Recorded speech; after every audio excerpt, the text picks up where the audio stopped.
കോട്ടക്കൽ ടൗണിൽ നിന്ന് അങ്ങോട്ട് മാറിയിട്ടേ ഭയങ്കര പീസ്ഫുൾ ആയിട്ടുള്ള ആംബിയൻസിൽ ഇരുന്നിട്ട് നല്ല നാടൻ ഫുഡ് കഴിക്കണം നിങ്ങൾക്ക് ഇന്ന് അങ്ങോട്ട് പോരിട്ടോ. എന്തിനാണുള്ളത്? നല്ല ട്രഡീഷണൽ ലുക്കിലുള്ള ഇല്ലത്തിലാണ് കേട്ടോ. ഇവിടെ നല്ല ചോറും മീനും കഴിക്കാൻ വേണ്ടി വന്നതാണ്.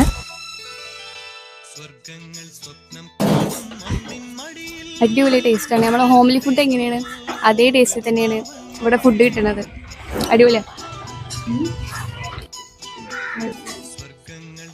നല്ല അടിപൊളി ഫുഡാണ്, നല്ല ടേസ്റ്റ് ഉണ്ട്. സൂപ്പർ ഫുഡാണ്, നല്ല നാടൻ ടേസ്റ്റ്. ഭയങ്കര കൂളായിട്ടുള്ള ഒരു ഏരിയയും കൂടിയാണ് കേട്ടോ. മാത്രമല്ല നല്ല പാർക്കിംഗ് ഏരിയയും കൂടി ഉണ്ട് കേട്ടോ. അപ്പോൾ നല്ല പീസ്ഫുൾ ആംബിയൻസിലൊക്കെ ഇരുന്ന് ഫുഡ് കഴിക്കുന്ന ചങ്ക് നിങ്ങൾക്ക് ഉണ്ടെങ്കിൽ വേഗം വീഡിയോ ഷെയർ ചെയ്ത് കൊടുത്തോളൂ കേട്ടോ. നല്ല ഹോംലി ഫുഡ് തന്നെയാണ്, അതാണ് ഏറ്റവും വലിയ പ്രത്യേകത. അങ്ങനെ വേറെ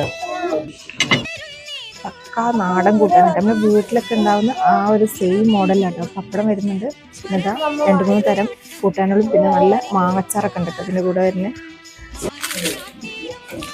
നിങ്ങൾ രാവിലെ ഒരു 8 മണിക്കൊക്കെ വരികയാണെന്നുണ്ടെങ്കിൽ ഇവിടെ നല്ല കഞ്ഞിയും കൂട്ടാനും കൂടി ഇവിടെ കിട്ടും കേട്ടോ. അപ്പോൾ ഇതാ ചോറിൻ്റെ കൂടെ ഇളം ചൂടോട് കൂടിയിട്ടുള്ള കഞ്ഞിവെള്ളം ഉണ്ട് ഉള്ളത്. അതും നല്ല നാടൻ സ്റ്റൈലാട്ടോ അവരുണ്ടാക്കുന്നത്. നമ്മൾ കോട്ടയൊക്കെ തന്നെ ഹിഡൻ ആയിട്ടുള്ള ഈ ഒരു സ്പോട്ട് നിങ്ങൾ ആരും മിസ് ചെയ്യണ്ട കേട്ടോ. എന്തായാലും നിങ്ങൾ കഴിച്ച് ഫീഡ്ബാക്ക്സ് അറിയിക്കാം. സ്പോട്ട് കോട്ടക്കൽ പമ്പിന്റെ ഓപ്പോസിറ്റ് ഹ്യൂസിന്റെ ബാക്കിലായിട്ടാണ് കേട്ടോ.